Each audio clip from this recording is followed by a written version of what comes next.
Everyone, welcome to Shifty's Club today.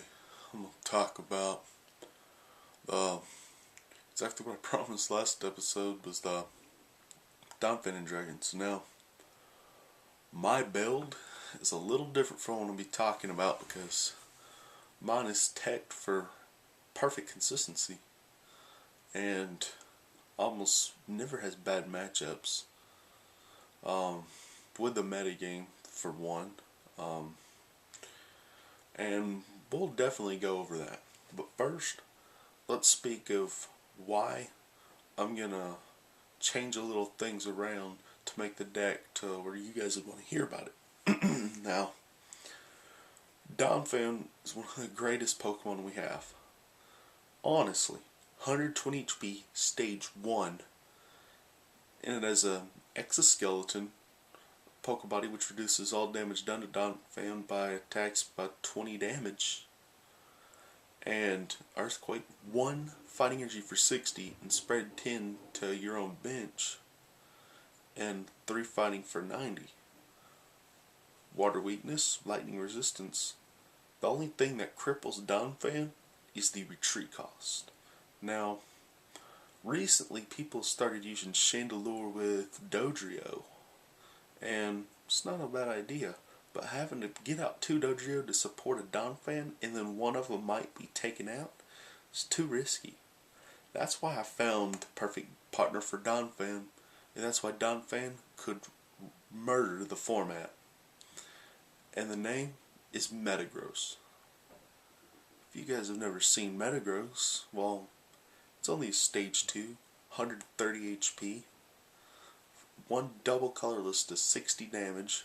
3 Psychic does 40 damage to 2 different bench Pokemon of your choice on your opponent's side of the field. And it's got a Psychic weakness, no resistance, and only a 4 retreat cost. Now, how does 4 retreat cost Pokemon work together? Well, Metagross has a Poke Power that says, I'll just give you the layman's term discussion of it. If it has any Psychic energy anywhere on that Pokemon, the retreat cost is 0. Now, pair Donphan up with a Rainbow energy, and you got yourself a fighting and a Psychic energy, and possibly, if you wanted to, you could make it a Grass energy. Don't forget, you do have ways of moving it around permanently on the field, and one of the ways is Meganium Prime. Don't leave Meganium Prime out in the dust, because once Donphan starts to move, it can retreat. All the damage counters gets piled up. Meganium switches all those so-called energy around on the field. Then throw down like Blissey Prime, heal your Pokemon. Now that combo specifically is very hard to set up, and that's why you have to run the right list to make something like it happen. It's better than Lambor, but doesn't have as much consistency if you use the wrong build. That's why I give you Lambor, because it has more options, more support, and in my opinion, the deck's better if you run it the right way. Now, of course, I can go ahead and give you guys the terms. I don't really need the terms, so it's basically a 2-2 Metagross, 2-2 Meganium, 4-4 Donphan, and instead of 3 of each of those dragons, I use 2 of each of the dragons, and a 1-1 Blissey. And obviously 4 Rainbow Energy, and I actually, believe this or not, I really do run the 4 Rainbow just to use the Pokemon in the deck. But I do have Fighting Energy just in case I can't find the Rainbow Energy. And once I get all the Rainbow Energy up and running, it becomes just a lot easier to get everything done. But if you want a basic build, I'd just try just the Metagross by itself with Donphan. Instead of the Muck, like I said a long time ago, now you've got 2 attackers. You've got Metagross and Donphan. One supports for double colorless or 3 Psychic. The other one supports for 1 or 3 fighting. Not bad when you pair up with Rainbow Energy a few times out of none, but at the same time, you have this rainbow to support Reshiram, Zekrom, and Kurum's last attacks, respectively, because they require 2 lightning, fire, or water, depending on which one you use, Zekrom, Reshiram, or Kurum. You could be possibly doing a hit 120 and hit yourself for 40, hit for 120, discard 2 fire, or spread 30 all across the board with no drawback at all. And in my opinion, it's really up to you. And I know the deck is not that popular, and that's why it's a perfect rogue deck combination. But Metagross itself is absolutely not whatsoever popular, and that's what makes it a great choice, because people have been underestimating the stage 2 Pokemon for a long time. It can come out and create a bang and wreak havoc of chaos in one tournament better than it could over a season. And if there's just one tournament you want to win, I'd suggest just running the Metagross Donphan with the Dragons. Unless you wanted to use Meganium and Blissey too, that's perfectly fine, but I would, if you wanted to use this deck, I'd suggest using Metagross and Donphan together, and basically you got that free retreat going around on the board, and with plenty of Psychics and Rainbow Energy to run around with, you have almost no reason to not find yourself in the lead a few times of the game, because Donphan, well, let's just face facts. Exoskeleton with 120 HP, you're reducing 20 damage each turn. That's having an Evolite, which we have now, on Donphan. Now, we've got Rocky Helmet. So attach a Rocky Helmet to Donphan with Exoskeleton and a 1 for 60 spread to your own bench to power up your own dragons.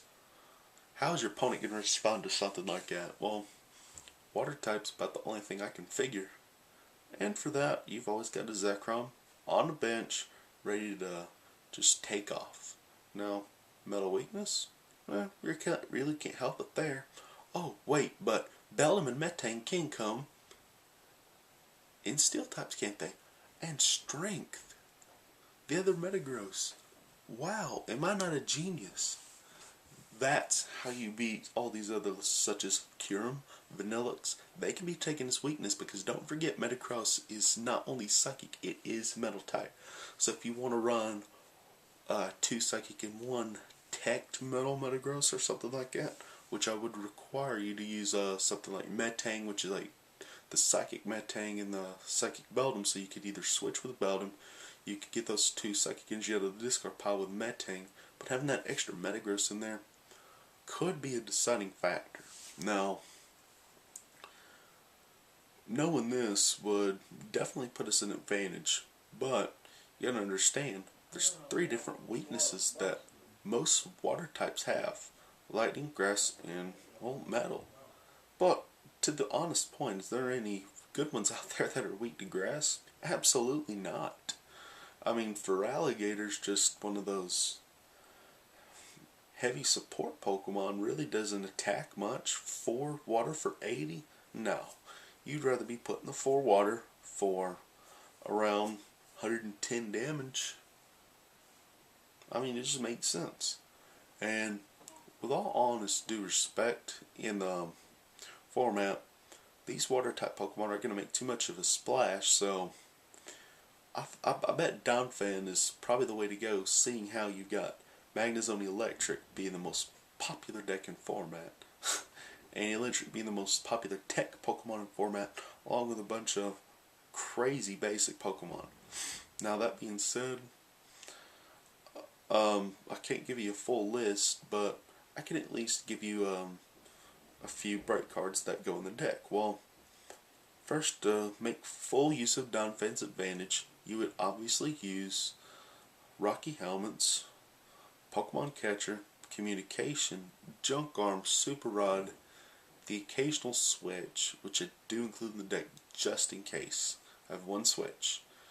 And I think that's about it. And for stadium wise, you do actually use a stadium. And the only reason you use this one is to get back any of the basic energy that you need back to use attacks, such as the burned tower. You can get it back into your hand with obviously a coin flip, which is very useful. I mean, if heads, you get an energy. If tails, well, try again next turn. But at least you have that chance. And that's why people shouldn't edge coin flips onto attacks with Victini. And people trying to abuse reversal back in the format and saying they hated coin flips, well, that was the only way to switch Pokemon back then. So sometimes you have to have coin flips to win a game. But as always, I hope I've helped you in every way I could with this deck, and I'll be back with plenty more videos at the before the Georgia marathons, and I'll be back during the marathons and after the marathon with a complete 4-tournament series breakdown, because I'm only going to the one in Douglasville, Swanee, because Andrew moved the tower games. so it'd be Douglasville, Swanee, and then Canton, Marietta, Canton. So guys, until next time. Action.